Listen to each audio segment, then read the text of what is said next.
Hello. Hi. Sorry, I was on another screen. Okay. So, can you hear me okay? I can hear you just fine. Okay. You're a little faint for me. I can hear you. Let me see if I can boost my volume. Nope. Okay, as long as you can hear me okay, I can still hear you. My name's Chaz, and you're Joe. Yes, I am Joe. Okay. Uh, so my proposition, uh, the proposition which I am defending is women are more likely to be the targets of online pests than men. And to me, that's sort of obvious, both statistically and from, a lifetime. I've been online since, believe it or not, since the early 1980s, even before there was internet at home, at university. So lots of anecdotal evidence from my friends, and statistics. Um, but my proposition, so I'm going to pass it immediately to you to hear what you have to say on the counter side. All right. Hi. Well, like you said, my name is Joe. A lot of people here call me a lot like Locke. So first of all, I guess I'm gonna start off with my ethos statement. So I was world ranked in Diablo 2 Lord of Destruction on D2JSP and D2GM and I can hear D2BM. you perfectly now, by the way. You come through loud and clear. Good, awesome. So I played at really high levels, and I'm going to be honest. At those levels, there was five women out of the 75 of us. Now, I'm not going to get into the anecdotes, but what I will say is that I linked earlier a Pew Research uh, poll on online harassment in 2017 that showed that men are actually more likely to be harassed online than women, specifically with respect to video games, which I thought was the initial statement. Now, the thing is that we have to really get in depth with what we mean by women are more likely to be harassed than men, or be targets of online pests. So I would say that women are far more likely to get a lot of dick pics than men. I don't get many dick pics. I'm gonna be honest. I don't. I have zero. So there is that. But I think I've had multiple threats to my life. It's not without saying that I'm kind of a troll in some senses. You can see what I've said to debate me or Daniel or however you want to call me. But I've found more than enough of online threats to me. And I think this Pew Research backs that up. Women are more likely to speak out against the fact that they are harassed online. So at the end of the day, I want to see what you mean by they're more likely to be targets of online pests than men, because would we say that with respect to hackers and things, are hackers going to go after women more often than men? Or what about catfishing? Are women catfished more often than men, or vice versa? No, I wasn't bringing hacking into it. I'm talking about, social things more. I suppose it could include catfishing, although to be 100% honest, I'm not entirely certain what that term means. I'll give you the opportunity to explain it in a moment. I think I have a rough idea, but I should know precisely before I respond to it. Um, I started playing games online before there were any graphics in the games that you played online at all. Purely text. I started on MUDs at the University of Exeter in the UK. So the very first MUD actually. And even then, uh, if I went in playing as a dude, there was all sorts of camaraderie. if I went in playing as a chick or as a woman, um, you couldn't send a dick pic in 1982. You know, I don't even know if the GIF format had been invented yet. I don't think it quite had. Maybe it had. But this was at 300 baud. You know, if on a good day, and there was no graphics. And then subsequently, I don't play first person shooters because I suck at them. So I'm in. I played EverQuest for a decade. I've been playing World of Warcraft for 12 years. I played The Realm before that, Ultima Online at approximately the same time. And uniformly for all of those years, if I'm playing as a dude, nobody fucks with me. Nobody fucks with me. But I'm going to give you an anecdote, and yes, I know this is an anecdote. I go online playing with my wife and her sister, and oh my God, if we go on playing as a group, especially if we're sort of hot elves, right? 2 or 3 minutes after we're online, we have people who are cybering with us, right?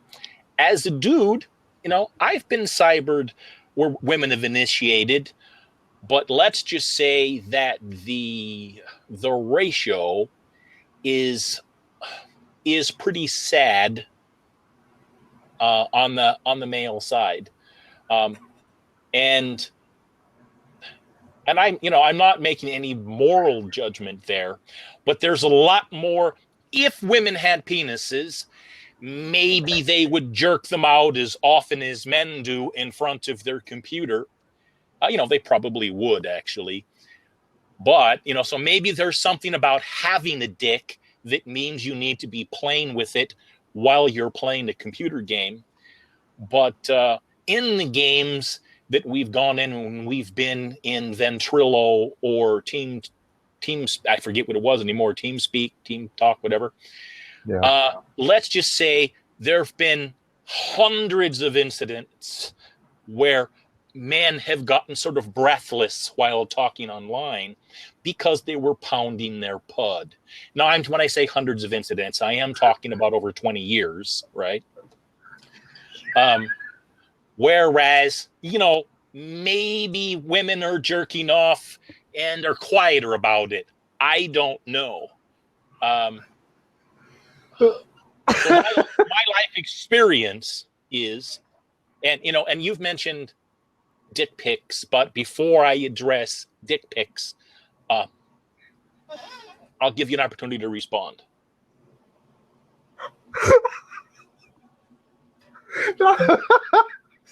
I'm sorry. I couldn't imagine. I played a lot of online stuff in my life, and I'm pretty high just about everywhere I've went. I've played with some really good guys in WoW, and I have to admit, I don't think in my life I have ever had someone wanking it while playing a video game. And I wish that was my experience. That's a sad, sorry person. I'm so sorry you had to deal with that. I really have no response for that. I'm not gonna lie. I don't know what to say to that. Like statistically, I don't know how to even make a statement about that. Do I think it happens more towards men? Or more towards women? I guess. I just that I don't know, man. That's a weird way to go about it. Now, what I will say is that I want to explain catfishing here. So a catfish is someone who pretends to be someone they're not, using Facebook or another social media to create false identities, particularly to pursue deceptive online romances. Men get catfished far more often than women. I state that anecdotally. I don't know how I don't think I know any of my female friends who have ever been catfished, but I know almost every single one of my male friends have been catfished. It's actually a huge problem. Like you go on Tinder, you swipe, you're like, oh, you swipe through, and then some girl likes you, and you're like, oh, awesome, and then you video chat, and it's me, right? It's Right. odd. Yeah. It's terrifying. Um, but it's also like contextually based too. So if you're the military gets hit with it probably more than the civilian population because they're gone all the time. And I know myself, I had 3 or 4 people that I talked to regularly when I was overseas that were female that were nothing more than I guess you could say pen pals, but like modern day pen pals. Right. Right.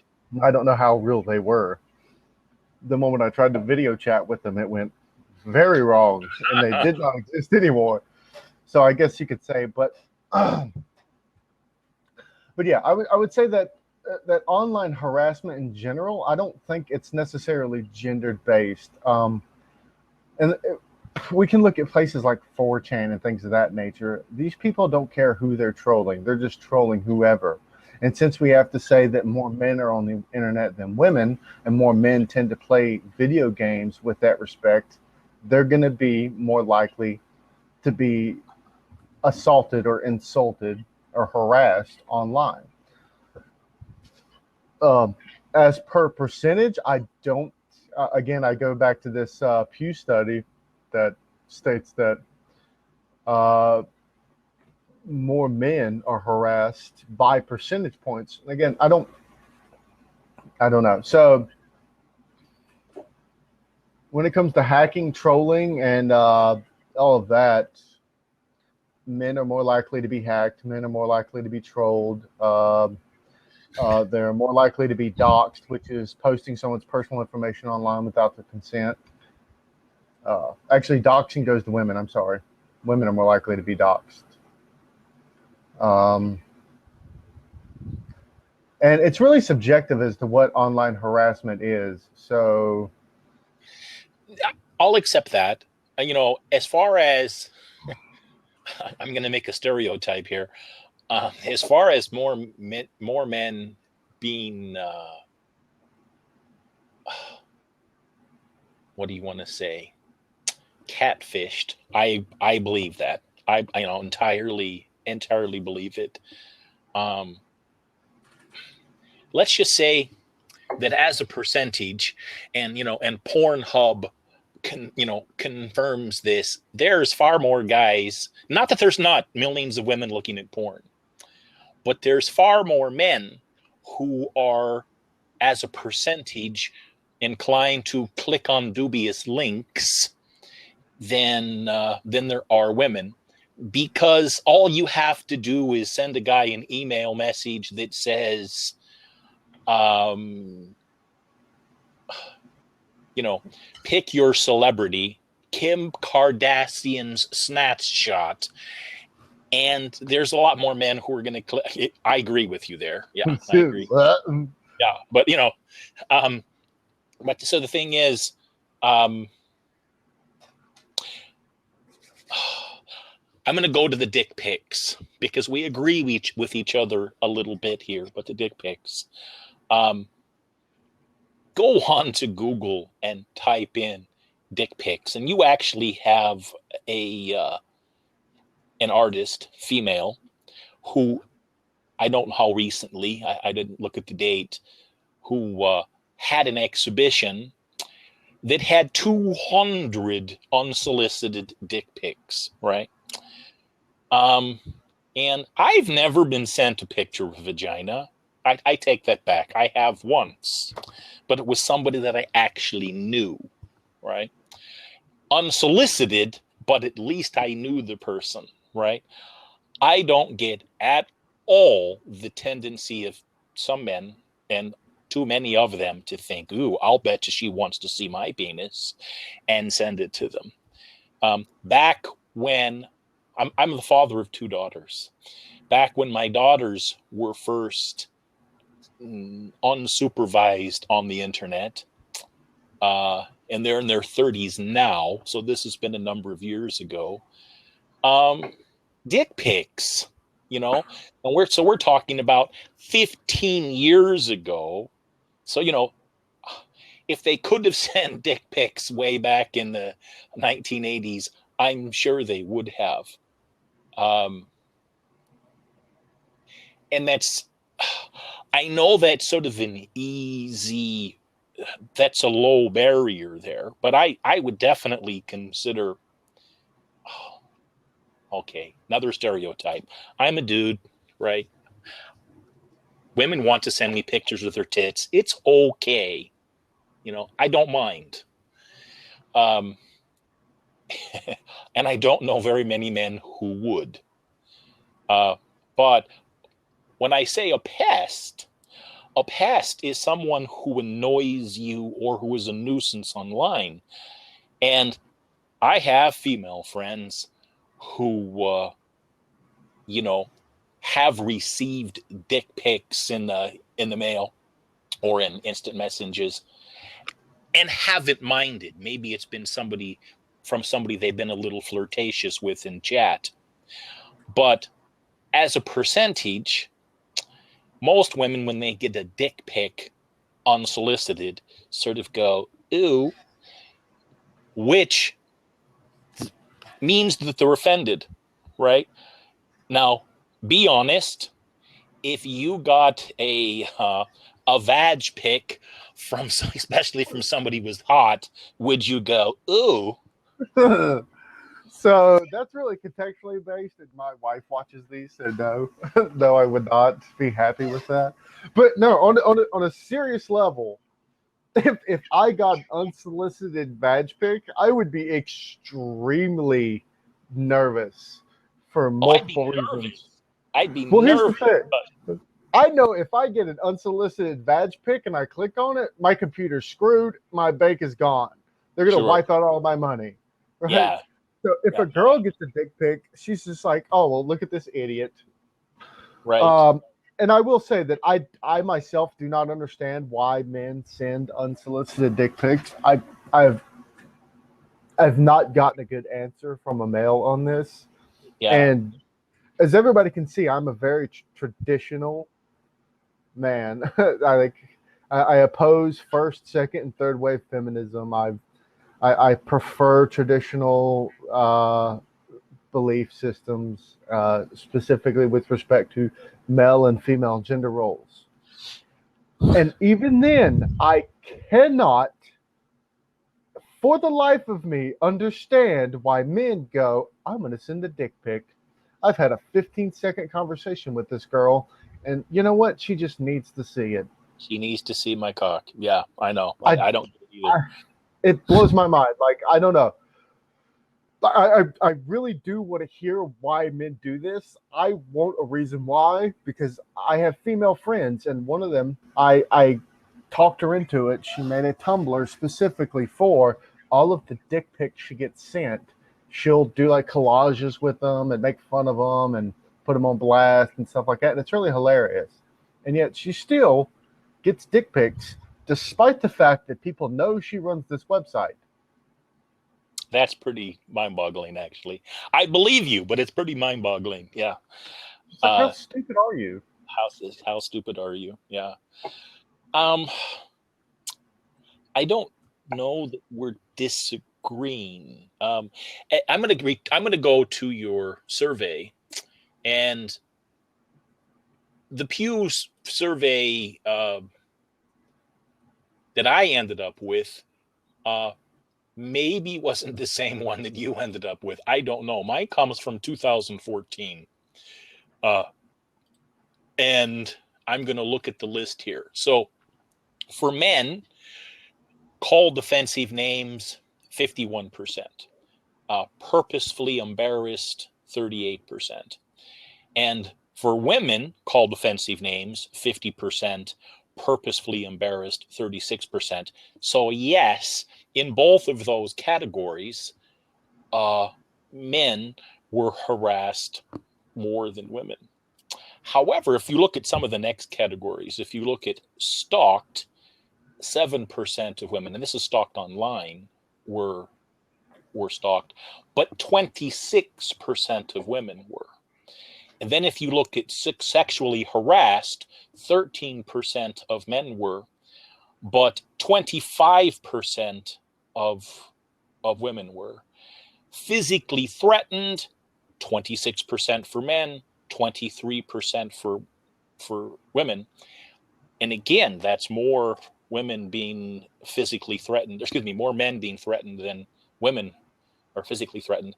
And then sustained harassment, the last category, 16% of men were harassed in a sustained manner, 18% of men, or of women. So in some categories, yes, men were the victims of harassment to a larger percentage. But if I add all the totals up, at least from this 2014 Pew Research Center survey, the total percentage points for men is 151%, but the total for women is 178%. So in actual numbers, and you can call me offensive names 7 days a week, and I don't really give a shit. It's not, I'm not offended. All it shows me is that you're a jackass, right? You can't offend me by calling me a motherfucker. There's really no word that you could call me that I would care. And as far as purposefully embarrassing me, number one, it would be hard to do. I would show my ass on David Letterman, right? For the right sum. But yeah, pretty much. But the thing is, I think that men possibly are more easily embarrassed. All you have to do is call a guy a pencil dick and he's embarrassed, right? And most of the categories in which the men have the higher percentage points of being offended are things that don't surprise me. Men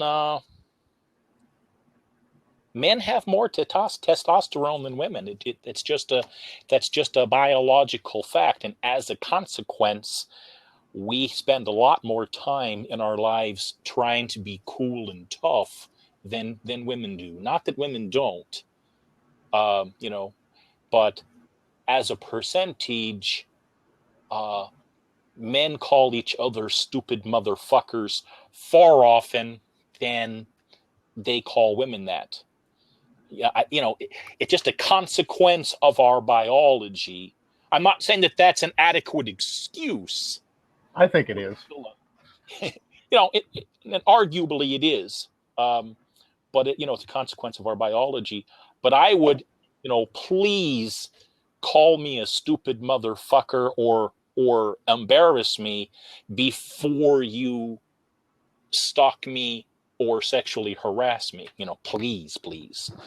So as a percentage, statistically, women by 27 points. Now, if you have a 2017 poll that says something different, then I'll accept that you do. I'm not gonna say that you don't. But this is what I found. I think sorry, I don't mean to cut you off. So I am at the 2017 Pew poll, but I just want to make a caveat here real quick. So when it says, here's the thing, roughly 3 in 10 Americans are just over half of young women have had explicit images sent to them without their consent, dick pics. So in the age bracket 18 to 29, 45% of women, or no, I'm sorry, in the age bracket 18 to 29, 53% of women have had explicit images sent to them without their consent, and men 37%. So it's actually a lot more than me and you thought. I didn't think that 37% of men was gonna land in that. Yeah, right. That's that's kind of awful. Um, Now, the numbers are roughly similar to the 2017. I actually think they're a little bit weightier towards the male side, but there's still the sexual harassment. Women are sexually harassed a little bit more, and I think a lot of that comes down to what you said, the biology, right? I'm going to get explicit here, so everybody hold on. If I tell another dude something like "I'm gonna fuck you in the ass," not because I'm gay, but because I'm gonna dominate you, that's not Right. necessarily sexual harassment to you or I. And I think men are far less likely to consider the harassment they receive to be legitimate harassment. So if the numbers are as close as they are, I think men probably have far more issues than women online. It's just that they don't really care about them, and they only care about them at a certain level or a certain male type. Does that make sense? It does, and I understand that. I understand where you're coming from, but when we're talking about, okay, I am offended less because, or I feel threatened less because as a percentage of the population, there are fewer people who could bend me over, right? I'm 56 years old, right? And I'm not a hard ass, but I could still handily kick the asses, and this isn't bragging, it's just again biology, of 90% of the women out there. And I have no idea what percentage of men. I'm a fatty, right? So I might be out of breath at my second punch. But put yourself in the place where, as a woman, where a really huge percentage of the population, as a percentage, it is actually a threat to you. And I know that there's lots of men who get raped in prison, but for the rest of us who are walking about on the streets, now I've lived 19 years overseas. I'm from the U.S., but I spent 10 years in the Air Force. Uh, I served in the first Gulf War. I spent a year in the Middle East. Um, and but I spent 11 years in the UK, and I've been 9 years almost in South Korea. And my wife could call me when we lived in the UK. Not every place today, but this was back 1996 timeframe. Uh, she could call me when she finished work and said, "I'm going to be walking home. I didn't take the car, whatever the thing is." And I really didn't have to worry about anything. She could pretty safely walk home. My wife here in South Korea, rapes occur so infrequently. I mean, assault occurs, but rapes occur so infrequently that uh, nobody particularly worries about it. And that includes in Seoul, which if you consider the greater metropolitan Seoul area, is 22.5 million people, right? It's a big area. Uh, the point I'm making here is that generally, at least in the West, and that's my frame of reference still, uh, a woman would be a little bit nuts or desperate to decide at after the bar is closed in virtually any city in the United States to walk home by yourself. Um, if I am walking at 3 a.m. in the U.S., in Korea, in the UK, in Japan, it doesn't really make any difference where. Um, I'm walking and I see a bunch of drunk guys staggering towards me. I don't cross the street. I don't care. Uh, Occasionally, not caring has had negative consequences.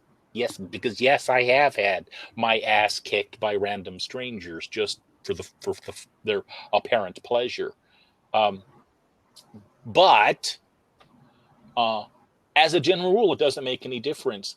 But my wife would have a pretty good reason to make herself invisible if a bunch of drunk dudes. Um, wow, this is entirely off subject, isn't it? This is not online anymore. I don't know how I ended up on that huge tangent. My Well, apologies. no, you're fine. You're fine. Actually, I actually like this tangent because it kind of opens up another discussion. One, you said the rape statistics of men. Men are made to penetrate, or forced to penetrate, or made to penetrate, depending on how the CDC words it. Uh, at the exact same levels as what is considered by the Department of Justice the rape of women. So they actually go hand in hand. And 46% of male victims reported a female perpetrator. Now, again, there's some issues with that, but what I'm saying is it's not completely out of context to say that men have serious problems in the realm of sexual assault from women, or men themselves. Secondly, when it comes to like walking at night and stuff, if I see, look, I'm 6 foot, I'm 225, I'm a pretty good catch wrestler.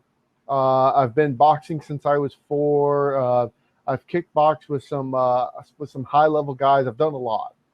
I'm not a badass, but I carry a pistol on me all the time. I do some pretty good gun fu, and I promise you, if I see 6 drunk guys over in a corner, I'm going to be invisible too. Maybe I don't have that reaction anymore because I've lived so long where it was not an issue. Um, I guess.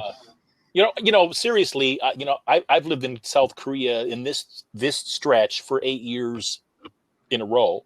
I haven't been back to the United States once in all of that time. Um, and Koreans drink. They drink a lot. As a matter of fact, you know what? Soju. Soju. They drink more soju in South Korea alone than vodka is drank on the planet. Now think about that. Huge amount. So there's not many days that I am out. I've gone to a nori bong or something and I'm walking home. I pass groups of drunk Korean youths all the time, and most of them nod their head respectfully and walk on by. They're, and again, probably, I'm trying to think back to when I last lived in the US. Maybe my response would have been the same as yours. I don't know, but I'm trying to be fair about it. I don't know. We have 11 minutes and 36 seconds left. Do you have any other avenue? I've said pretty much everything that I have to say on it. Yeah, I just want people to take away that I do think that dick pics to women is extremely stupid. Stop doing it. If you're a male and you watch this through YouTube or callout.com and you're that guy who sends dick pics, please stop. Yeah. Just stop.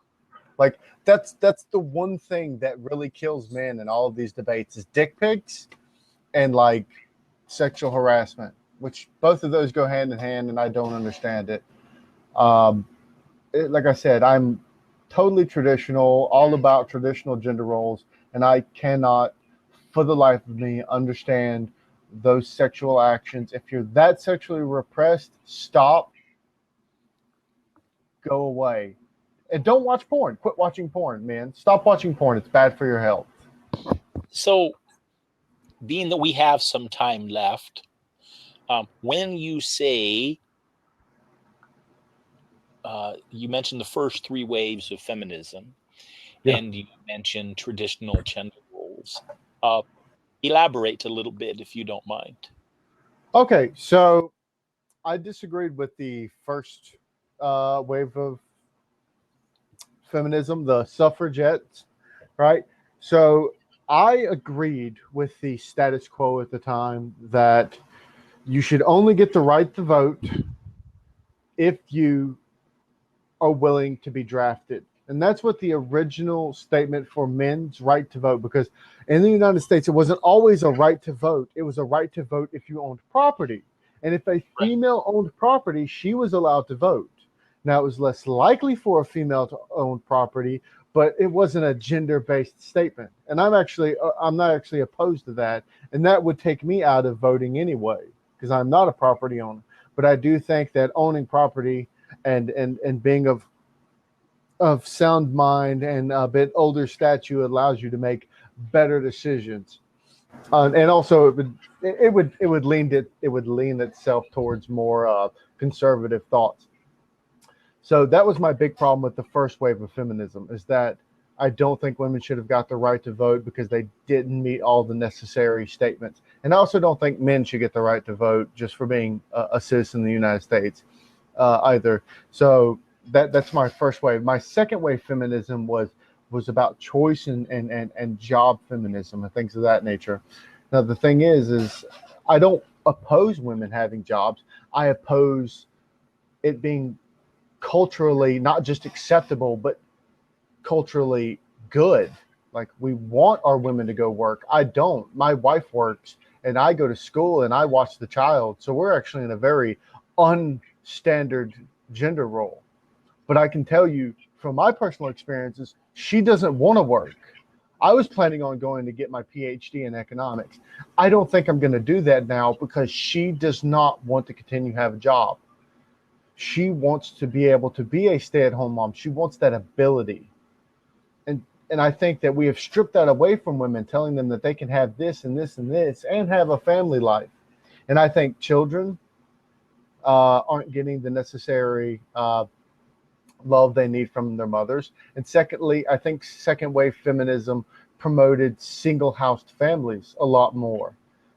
It went hand in hand in the 60s and 70s with the welfare boost to the United States. And I think that those two working together destroyed the nuclear family, which led to extreme rises in crime. You can actually look at the crime scale. It's kind of flat, and then all of a sudden, the 60s, 70s, and 80s, and it just takes off from that generation after the 60s and 70s, leading into the 90s. And we were told in the early 90s that we were going to have the greatest crime increase of all time, and it didn't happen. But if you've read Freakonomics, Stephen Levitt had attributed over 30% of that reduction in crime specifically to abortion. So I guess you could say we had a saving grace there, though I disagree with. But the statement is that second wave feminism led to that issue. And I think the father and husbandry as a whole, and I don't blame just women. It's not like I just blame women. I blame men too. Men got away from husbandry, and I can't stand that. Not loving your family, not taking care of your family, not doing the right thing by your wife, by your children is abhorrent to me. And if you do that as a man, I do not care for you. I will not call you my brother. But if you're willing to stand by your family and do the right thing. Now, third wave feminism, we can all say third wave feminism is absolutely out of its mind. Intersectional feminism is just chalked up to crazy postmodernist crap, and it's just, I don't even. Okay. For the purposes of later possible debate on this subject, could you define your take on third wave feminism? So, intersectional feminism is how I guess I would define it. Is that it wants to breed an intersection between the oppressed scale between minorities and that minority section goes into women, LGBTQIA plus, and ethnical backgrounds. Also intersects with ableists or unableists and things of that nature. And that it tries to build a scheme of oppressive hierarchy. So the higher levels of oppression you have, the more you should be given. Okay. Are you saying that it conflates an awful lot of things? You named ableism and ethnicity, and is it? Are you saying that it lumps them all together? Well, so it's intersectionality. What it does is it builds a frame that has these intersecting social harms to make one strategy, one whole, right? Okay. And as they intersect, that's where you can build upon each other.